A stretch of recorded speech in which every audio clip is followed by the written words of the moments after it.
I cannot see you guys. This is unbelievable. Turn it around, you moron. My God, this is unreal. I Look at him am spinning turning around like I'm like I'm looking at a bridge. I'm looking at a wall backdrops for something. what kind of acid are you dropping, dude? some I'm looking at you right now. I know, but I cannot see you guys. So I don't know Well, what the fuck is going we'll on. pick All the right. shit Oh, talk here we go. screensaver, which I you got have. it. I just fixed it. I got My it. God, man.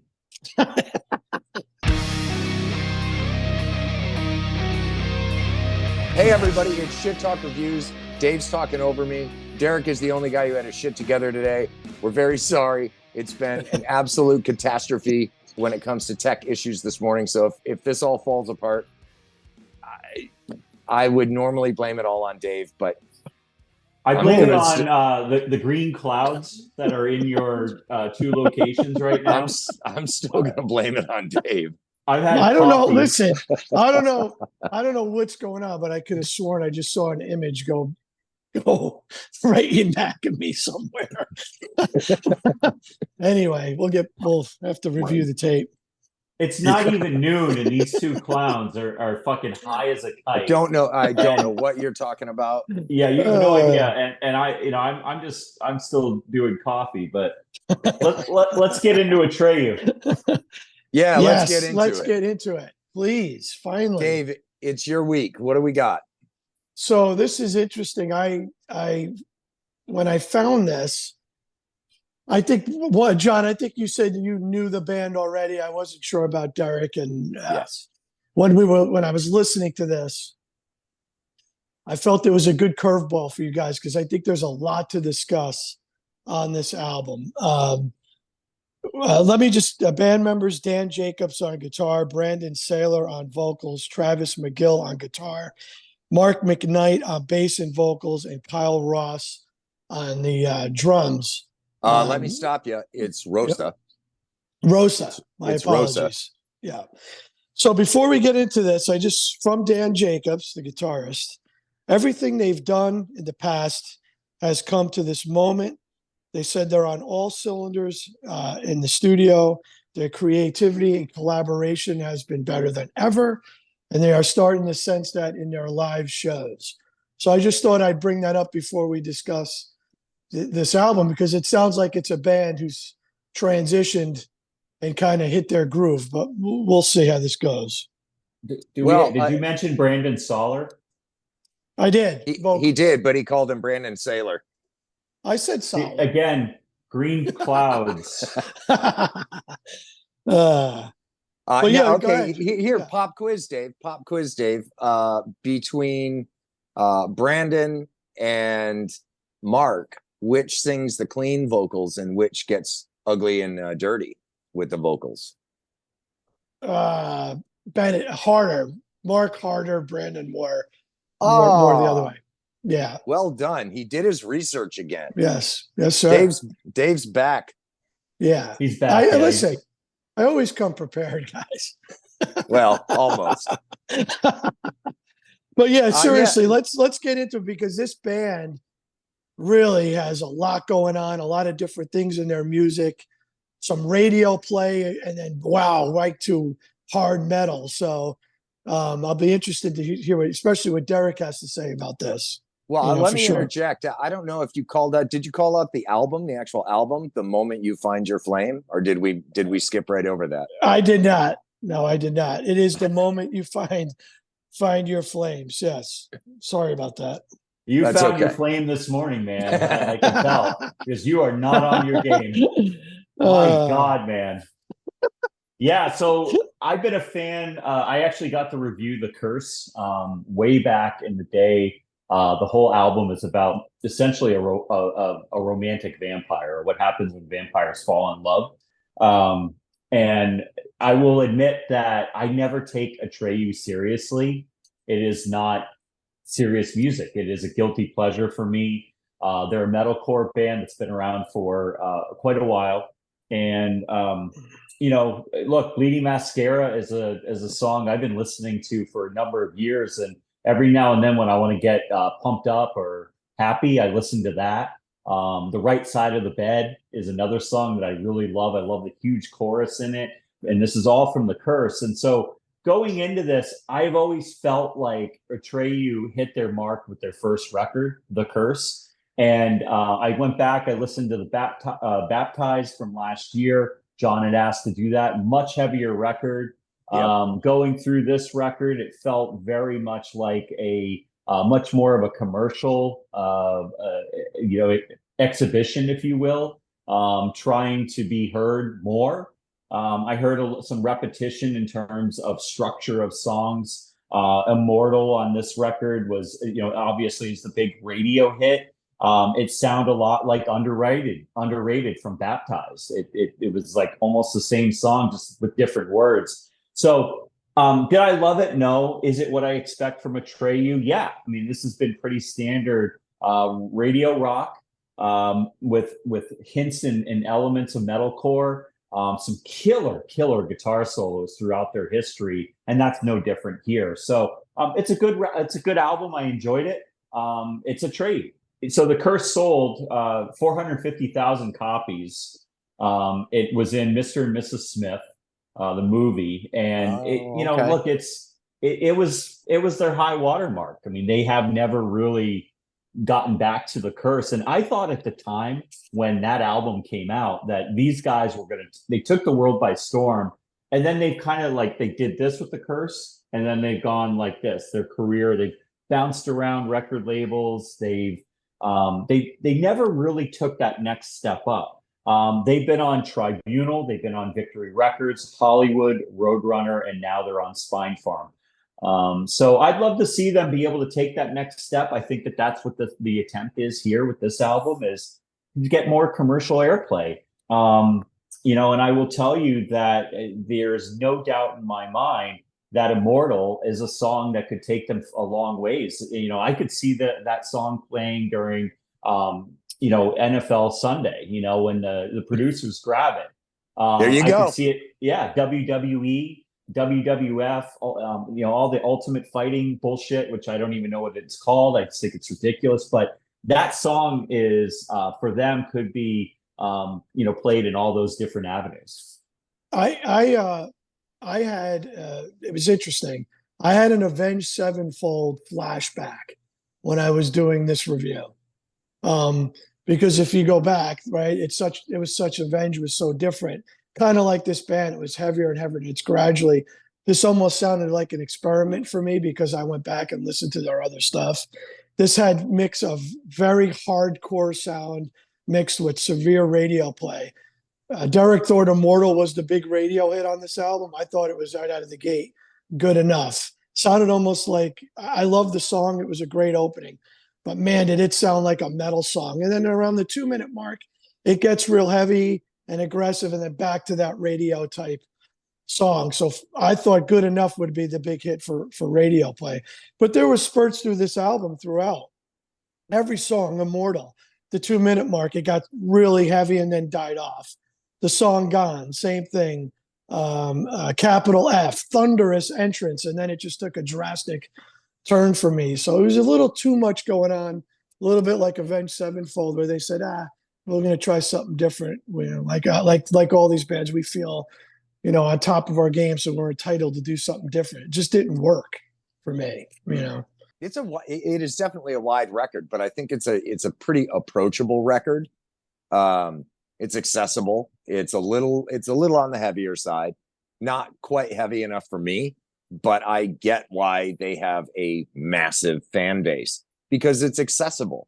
It's not so ugly and brutal and violent that you can't have it going in the car on your way, taking the family out to dinner. But it's a good record. As Derek said, I agree. Immortal is a big radio play, but there's some good stuff on it.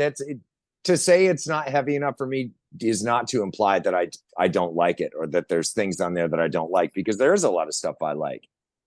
God Devil is a great song. Capital F, like you said, Dave, it comes out heavy. There's good stuff here, and these guys can play. Their performances are great across the board. A couple things. So I always find it to be a cop-out when you hear a band during the chorus take one song and say that word The one word, the one single word, and then have it go up a couple octaves and draw it out. And they did that with Immortal, just like they did with Underrated on Baptized. But I think for this one, it was produced with such an accessible sound that there's just no way that the masses aren't going to like gravitate towards that song. And look, I have no problem with it because Atreyu was brutally heavy when they first came out. And, you know, I think we'd be absolutely remiss if we didn't talk about Alex Carr, Varkestas. I hope I said that. I did not say it correctly, but he left the band and he's in Bleeding Through singing for them. And he was the meat and potatoes guy, the beefy, crunchy destroyer, vocals. And it's missing that. For me, it's missing that, and that's why I really appreciate the material from early on, is because it had that dynamic of a really fucking heavy 1 second and then really melodic the next. And at the time, that was the rise of Killswitch Engage in 2004. That was the rise of this whole really be really heavy and then be really melodic. And it didn't matter if you were really melodic during the chorus or the bridge of the song, as long as the melodies and the heavy were trading off. That's missing for me. Alex's vocals are missing. And they really had nowhere to go from there but to go more commercial when Alex left the band. For me, I definitely agree. Their heavier stuff are the earlier albums. Baptize is, as we said, a heavier record than The Moment You Find Your Flame.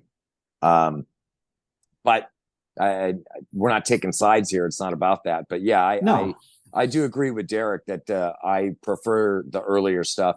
It's just got a bit more grit to it. It's a bit uglier. But I do like the melodic stuff. I've always liked the melodic stuff, which is funny coming off the heels of Humanity's Last Breath, which has little to no melodic in it. But there is a place for that. I think it does make things a little more accessible. And while I like heavy music, I do like Room to Breathe in there, and bands like Atreyu can do that. That was the problem. Fucking polished too, man. That was the problem for me on this album. What Derek said before, the heaviness on this album, you just said it too, is awesome. But the problem was it came in spurts, and I don't like that. You're listening to a song like Gone, and the first minute is just in your face heavy, and it takes a complete nosedive, and then there's spurts of it again. And that's what this whole album to me sounded like. There was so many spurts of greatness, like how this band should sound. And then they took that complete nosedive out of nowhere on some of these songs, and it sucked my energy right out of it. Yeah. Well, it's interesting because of all the, people talk about stuff, they all say you love the spurts. Sorry. Well played, John. Well played. I was smooth, very smooth. I couldn't help myself. What's funny is I actually liked Gone, and the reason why is it was as close to the older material that I heard on this record. Crazy good guitar solos. When it went heavy, went heavy. I really liked the melodies in that song. So for me, that was the standout track, and I know we're going to do standout tracks. But I really enjoyed that a lot. And that could have been a radio song. You could hear that on the radio for sure. Absolutely. Yeah.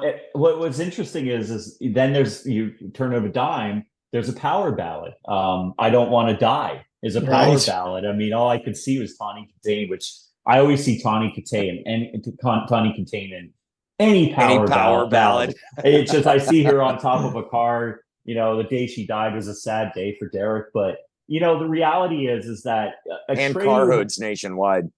And car hoods, yes. That's funny. That ballad sounded like Creed to me. It almost had like a Creed tone to that song. It was a very chill song. Yeah. I will say that again, and I feel like I'm defending Atreyu to you, Dave, but this is the Atreyu that's been there since the beginning. They have been melodic and radio friendly 1 second, and then just brutality the next. And there's a dark side to them. There's this vampire-ish, Halloween-ish thing. I did like some of the synth on this album, the organ. It felt very Halloween. The cover was very Halloween. I'm going to Halloween Horror Nights and bringing up it again on this podcast. This is an album that could be played at the Halloween Horror Nights and fit right in perfectly. I mean, I knew the background and did my research on that and what they've played. Just the point for me was, like I said, it was an Avenged Sevenfold project. They tried it just didn't work. Plain and simple. Derek, you mentioned the synths and the keys. Here again, here's another band that's taken a few different genre-based elements like heavy music and synths and squishing them together. We talked to McKeenan from One from the North. There's another guy, took the electronica and the metal, crammed it together. Veil of Maya takes, maybe a little less, but some electronica and some metal, crams it together. And I think Atreyu does it. Sermon. And I think Atreyu does a nice job of that, of bringing in some of that synth. And again, it just makes it that much more accessible to that many more people. Well, electronic soundscapes are definitely I would say the trend right now, layering that in there. And they, look, that was also something that was a little bit different on this record versus Baptized, is a little bit more electronic in there. For sure. Look, just to call a spade, I'm sure that the commercial success that they had early on, ending up in movie soundtracks, they're trying to get back there. And why wouldn't they? The meat and potatoes, vocal guy, the knuckle dragging vocal guy, Alex, left the band. He's no longer with them. He's doing his own thing with Bleeding Through. So the only place for them to go is to try to get back to that commercial success. I would say to them, if they were sitting in a room and if they cared what I had to say, is I would go full commercial, leave the really heavy shit at the door, because I love the heavy shit, don't get me wrong, but the trade-off for people like Dave, who either want to have Panama or they want to have meat and potatoes, it doesn't work. You can't have both sides of the fence. That's the Jekyll and Hyde on this record for many tales. That's how the songs felt like to me, Heckle and Jive. It's a perfect example, because a song would start, and for me, it was like, okay, hit the reset, boom, reset button. Song sounds completely different. Hit the reset button. I'm stuck on the Heckle and Jive. Yeah, you're so fucking baked. It's hilarious. My God, whatever it is, look at it. Put your eyes up like this. But you're right up there. I mean? This whole album felt like it was just a reset button hit every 30, 40 seconds. It had no flow. Maybe if it had more flow for me, I would have liked it more, but I don't know. Like we said, it's a very approachable and accessible record. It's very radio friendly in a lot of places.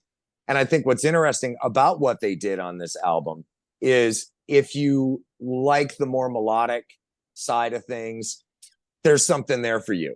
If you like a little electronica, it's there. If you like a little bit of heavier stuff, it's there.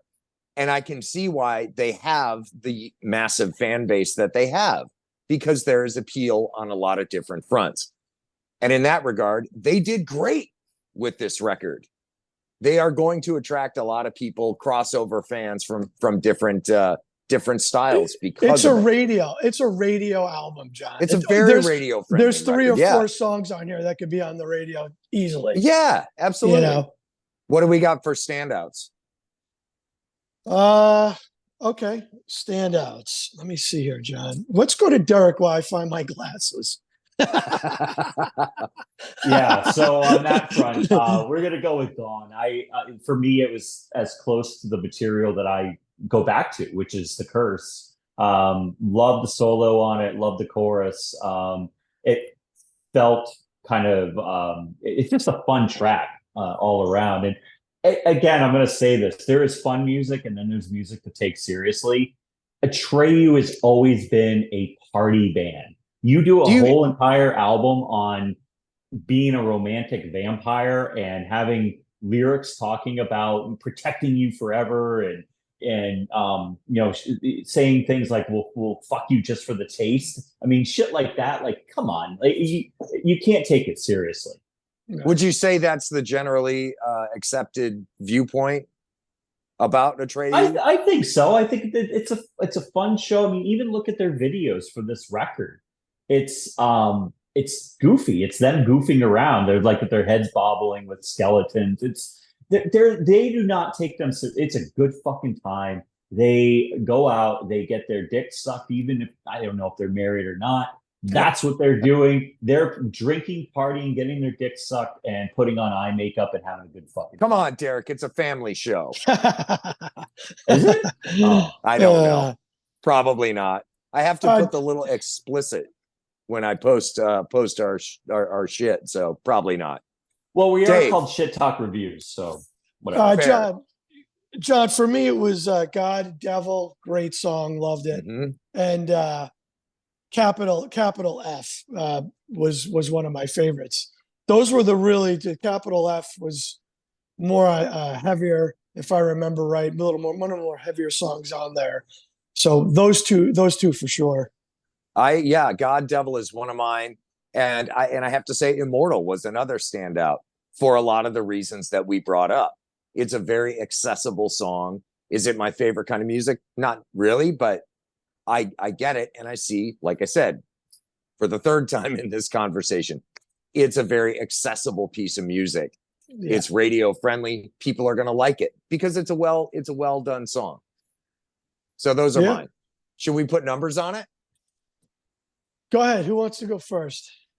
I'll go first. For me, it was a solid C. I always, again, what I look at is old material, especially with a band that I still listen to The Curse a lot. It's a fun record. That's their high water mark. That one I would have given a 9. This one is, a 7. It's okay. It's not great. Yeah, I gave it a 7.75.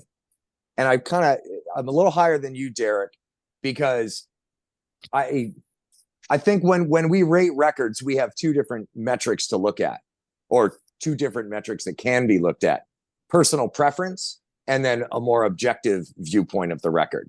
Objectively, it's a good record. The performances are great. The production is really clean and slick, and it's really accessible for people. So in that regard, it would get a higher score from me. On the personal preference, it's not really my thing, so I would bring that score down a little bit.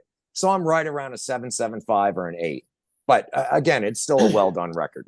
To defend my position, again, I brought up, I find it to be a cop-out when you take one word in a chorus and say it and then just have it go up a couple octaves. Yeah. I can't stand that. And when you go back and you listen to, again, The Curse, there is not that going on. There's some big melodies and big choruses that hit that are really, really good.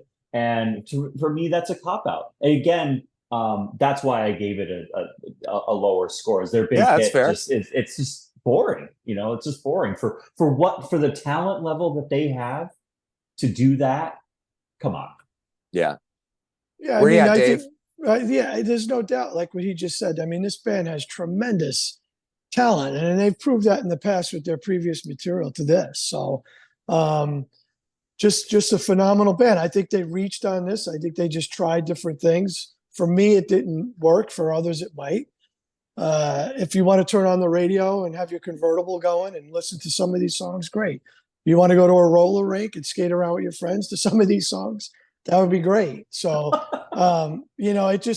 it just didn't go back to how heavy and the potential. There was flashes of it on this album, but it wasn't throughout the album. So I gave it a 7, and I gave it a 7.5. Okay. All right. Yeah. So we keep talking about the fact that we're going to Boston a little later this month. We're going to go see a Death Ray Vision, Cavalera Conspiracy, hang out with all those guys.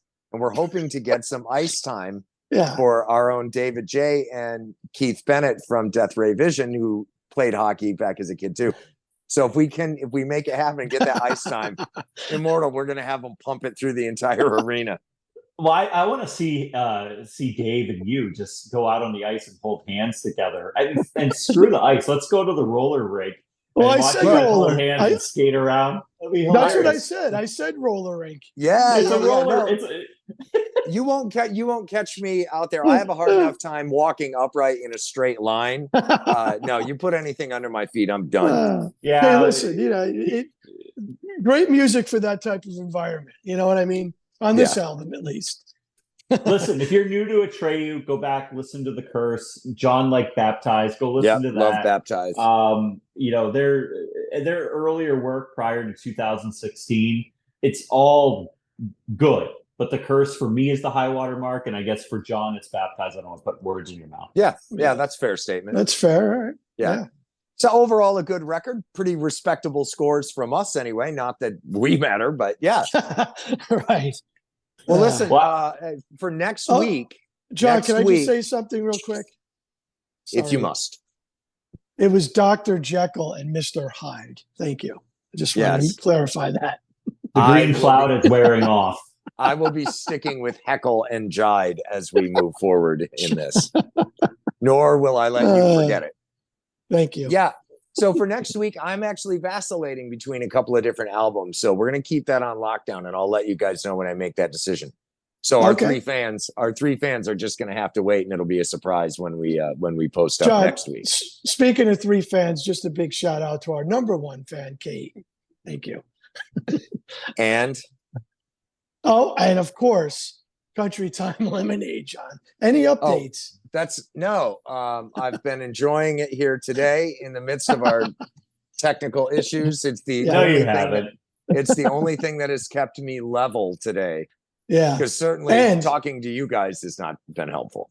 And it's not just for the summer, John, as you know. Can I just interject a couple things? Thank you to Fat Beard Street Meat for sponsoring us officially. It's up on the website. If you are interested in sponsorship, let us know. Again, right now, there's no money involved. We just want to put your name out there. Again, we are looking to just do charitable work. We do this for fun. We have real jobs that pay our bills. If we are able to help charities along with helping people find cool new music, then we've done our job. And if you have a laugh at some of our social media stuff, then great too. The second thing is, as we do on our website, which is shittalkreviews.com, there is a button. You'll see a microphone in the lower right-hand corner. You can click on that. You can leave us messages on there. Feel free to leave us messages. It could be anything from insults right on through to suggestions for albums. Yeah. And it is recorded, and we can put them on this podcast. And we would love to do a mailbag. So I'm going to put some stuff out there about social media on this week. We'd love to get recordings and have you guys involved in our podcasts, our episodes moving forward. Indeed. Very cool. Yes, well, sir. anything else we need to touch on? No. Well, you guys got to go and toke it a little more. Derek, maybe you should go take a bath after this broadcast. Yeah, you suck today, man. It has been absolutely. Technically, you've been awful. Everything about you wasted it at 45 minutes of my time. Now I got to go later in the day to go grocery shopping for the family because you fucked around.